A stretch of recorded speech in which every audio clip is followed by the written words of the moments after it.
വിഷനിലേക്ക് എല്ലാവർക്കും സ്വാഗതം. ഇന്ന് ഞാൻ വന്നിട്ടുള്ളത് ഒരു അച്ചാറിൻ്റെ റെസിപ്പി ആയിട്ടാണ്.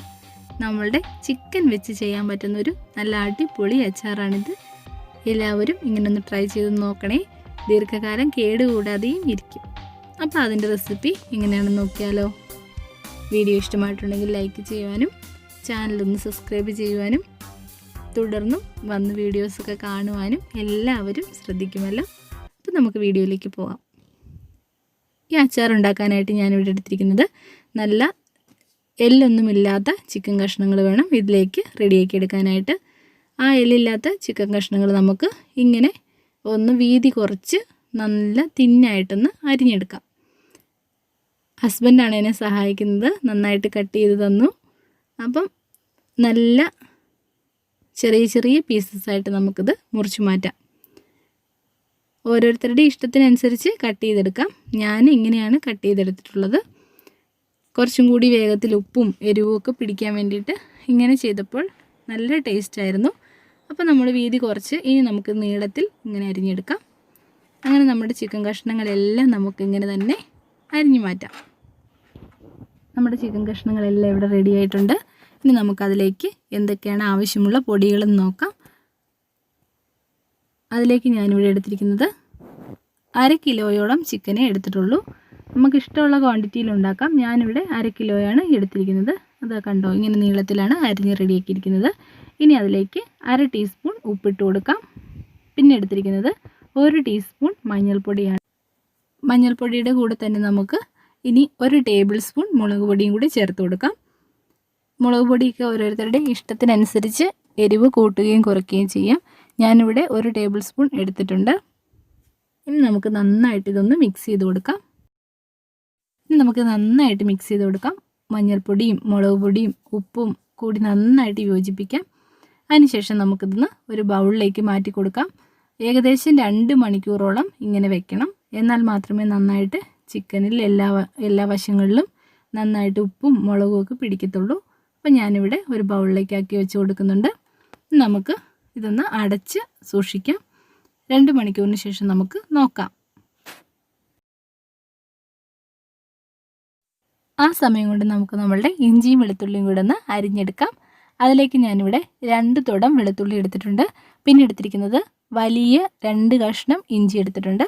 ഇഞ്ചിയും വെളുത്തുള്ളിയും കുറച്ച് കൂടുതലായിട്ട് ആവശ്യമുണ്ട്. അതിൻ്റെ ടേസ്റ്റ് കുറച്ച് മുന്നോട്ട് നിൽക്കണം. അപ്പോൾ നമ്മുടെ അച്ചാറിന് വളരെയധികം ടേസ്റ്റ് നൽകും അങ്ങനെ ചെയ്താൽ. അപ്പോൾ ഇനി നമുക്കിതൊന്ന് നന്നായിട്ട് കട്ട് ചെയ്തെടുക്കാം. ചെറുതായിട്ട് നുറുക്കിയെടുക്കാം. ഈ വെളുത്തുള്ളി നമുക്ക് ഇങ്ങനെ നന്നായിട്ട് ഒന്നും കൂടി ഒന്ന് ചോപ്പ് ചെയ്ത് കൊടുക്കാം. ഇഞ്ചിയും നന്നായിട്ട് കട്ട് ചെയ്ത് കൊടുക്കണം. വെളുത്തുള്ളി എല്ലാം ഞങ്ങൾ കട്ട് ചെയ്ത് ഇങ്ങനെ റെഡിയാക്കി എടുത്തിട്ടുണ്ട്. ഇനി നമുക്ക് നമ്മുടെ ഇഞ്ചിയും കൂടി ഇങ്ങനെ ചെറുതായിട്ടൊന്ന് കട്ട് ചെയ്തെടുക്കാം. ഇഞ്ചിയും വെളുത്തുള്ളിയും കട്ട് ചെയ്യുമ്പോൾ നല്ല ചെറുതായിട്ട് കട്ട് ചെയ്താൽ നമ്മുടെ അച്ചാർ എടുക്കുമ്പോൾ അതിനകത്ത് കഴിക്കാൻ കിട്ടുമ്പോൾ നല്ലൊരു ടേസ്റ്റാണ്. അപ്പോൾ നമുക്കിനി ഇഞ്ചിയും കൂടി ഇങ്ങനെ നന്നായിട്ടൊന്ന് ചെറുതായിട്ട് കനം കുറച്ച് ചെറിയ കുഞ്ഞു ക്യൂബുകളായിട്ട് കട്ട് ചെയ്തെടുക്കാം. അങ്ങനെ നമ്മുടെ ഇഞ്ചിയും ഇവിടെ റെഡി ആയിട്ടുണ്ട്. ചെറുതായിട്ട് കണ്ടോ, കനം കുറച്ച് നന്നായിട്ട് കട്ടി കുറച്ച് കുഞ്ഞു പീസുകളായിട്ട് കട്ട് ചെയ്തെടുത്തിട്ടുണ്ട്. നമുക്ക് നമ്മുടെ ചിക്കൻ നോക്കാം. ആ ചിക്കൻ ഇവിടെ നന്നായിട്ട് മാരിനേറ്റ് ചെയ്ത് നല്ല ഉപ്പൊക്കെ പിടിച്ച് റെഡി ആയിട്ടിരിപ്പുണ്ട്. ഇനി നമുക്കിതൊന്ന് വറുത്തെടുക്കണം. ചിക്കൻ നമുക്ക് ഇനി വറുത്തെടുക്കാം. അപ്പോൾ അതിലേക്ക് ഞാനിവിടെ ഒരു പാൻ വെച്ച് കൊടുത്തിട്ടുണ്ട്. ഞാനിവിടെ ഉപയോഗിക്കുന്നത് വെളിച്ചെണ്ണ തന്നെയാണ്. നിങ്ങൾക്ക് ഏത് എണ്ണ വേണമെങ്കിലും ഉപയോഗിക്കാം. നല്ലെണ്ണയിൽ ഉണ്ടാക്കുകയാണ് കൂടുതൽ ടേസ്റ്റ്. പക്ഷേ ഞാനിവിടെ ഫ്രൈ ചെയ്യാനായിട്ട് എടുത്തിരിക്കുന്നത് വെളിച്ചെണ്ണയാണ്. വേഗം കുറച്ചല്ലേ ഉള്ളൂ, അപ്പം വേഗം തീരുമല്ലോ.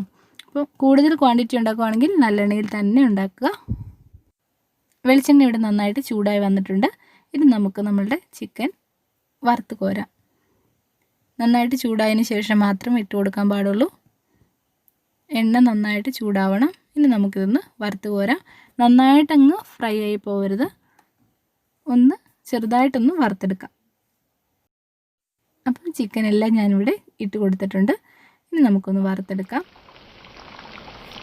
എല്ലാ വശങ്ങളും ഒരു ഗോൾഡൻ ബ്രൗൺ ആവുന്നത് വരെ നമുക്ക് ഫ്രൈ ചെയ്തെടുക്കണം. നന്നായിട്ട് എണ്ണയിൽ കിടന്ന് എല്ലാ വശങ്ങളും നമുക്ക് തിരിച്ചും മറിച്ചും ഇട്ട് കൊടുത്തതിന് ശേഷം നന്നായിട്ട് ഇളക്കി ഇത് ഫ്രൈ ആക്കി എടുക്കാം. ചിക്കൻ ഇപ്പോൾ ഇവിടെ നന്നായിട്ട് എല്ലാ വശങ്ങളും ഒന്ന് ഫ്രൈ ആയി വന്നിട്ടുണ്ട്. ചെറിയൊരു കളറൊക്കെ മാറി റെഡിയായി വന്നിട്ടുണ്ട്. ഇനി നമുക്കിത് എണ്ണയിൽ നിന്ന് കോരി മാറ്റാം. അപ്പോൾ ഞാനിവിടെ 2 ട്രിപ്പായിട്ടാണ് വറുത്തെടുത്തിട്ടുള്ളത്. ഇനി നമുക്ക് ഇത് എണ്ണയിൽ നിന്ന് മാറ്റിയതിന് ശേഷം അടുത്ത ട്രിപ്പും വറുത്തെടുക്കാം.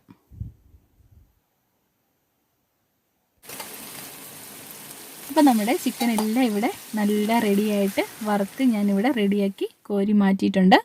ഇനി നമുക്ക് ആ ഓയിലിൽ തന്നെ നമുക്ക് നമ്മളുടെ പൊടികളെല്ലാം റെഡിയാക്കി എടുക്കാം. വറുത്ത് കോരിയ എണ്ണ കുറച്ച് കുറവായിരുന്നു, അതുകൊണ്ട് ഞാനിവിടെ 2 ടേബിൾ സ്പൂൺ എണ്ണയും കൂടി ഒഴിച്ച് കൊടുത്തിട്ടുണ്ട്. എണ്ണയൊന്ന് നന്നായിട്ട് ചൂടായി വരുമ്പോൾ അതിലേക്ക് നമുക്ക് കടുക് ഇട്ട് കൊടുക്കാം. കടുക് ഞാനിവിടെ ചേർത്ത് കൊടുത്തിട്ടുണ്ട്. ഇനി നമുക്കിത് നന്നായിട്ട് പൊട്ടി വരണം. കടുക് നന്നായിട്ട് പൊട്ടിയതിന് ശേഷം മാത്രമേ ബാക്കിയുള്ള സാധനങ്ങൾ ചേർത്ത് കൊടുക്കാൻ പാടുള്ളൂ. കടുക് പൊട്ടുന്നതിലേക്ക് മീഡിയം ഫ്ലെയിമിലേക്ക് മാത്രം മാറ്റി വെച്ചതിന് ശേഷം നമുക്ക് കടുകൊന്ന് പൊട്ടിച്ചെടുക്കാം. കടുക് ഇവിടെ നന്നായിട്ട് പൊട്ടിയതിന് ശേഷം നമുക്ക് എടുത്തു വെച്ചിരിക്കുന്ന ഇഞ്ചിയും വെളുത്തുള്ളിയും കൂടി ചേർത്ത് കൊടുക്കാം. ഇഞ്ചിയും വെളുത്തുള്ളിയും ചേർത്തതിന് ശേഷം നമുക്ക് നന്നായിട്ടൊന്ന് വഴറ്റിയെടുക്കാം. വഴണ്ട് വന്നാൽ മാത്രം മതി. ഒരു ചെറിയൊരു വഴലിൽ വരുമ്പോഴത്തേന് നമുക്ക് ബാക്കിയുള്ള ചേരുവകളെല്ലാം ചേർത്ത് കൊടുക്കാം. നന്നായിട്ട് കരിയാനായിട്ട് മൊരിയാനായിട്ട് നിൽക്കരുത്. അപ്പോൾ നമ്മുടെ അച്ചാറിന് വേറൊരു ടേസ്റ്റായി പോകും. ഒന്ന് വാടി വന്നാൽ മതി. ഇനി നമുക്ക് അതിനകത്തേക്ക് കാശ്മീരി ചില്ലി 2 ടീസ്പൂൺ ചേർത്ത് കൊടുക്കുന്നുണ്ട്. 1/2 ടീസ്പൂൺ മഞ്ഞൾപ്പൊടി ചേർത്ത് കൊടുക്കാം.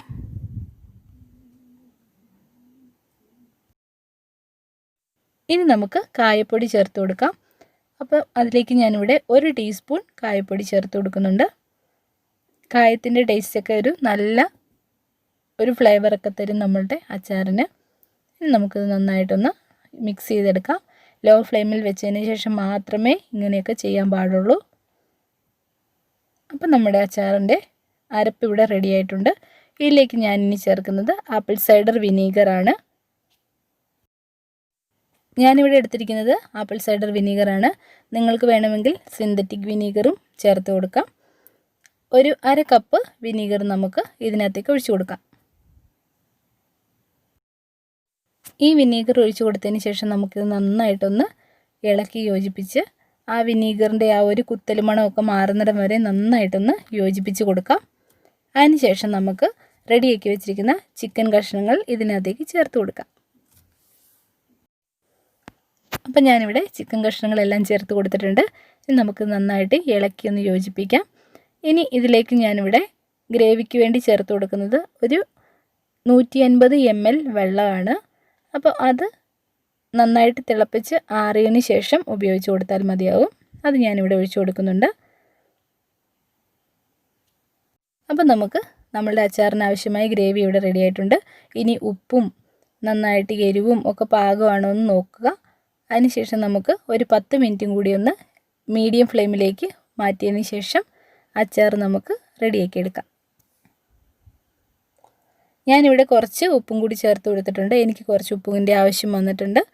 അപ്പോൾ ഇനി ഇത് നന്നായിട്ട് ഇളക്കി യോജിപ്പിക്കാം. നമ്മളുടെ ചാറൊക്കെ ഒന്ന് കുറുകി റെഡിയായി വരുമ്പോഴത്തേനും നമുക്ക് ഫ്ലെയിം ഓഫ് ചെയ്യാം.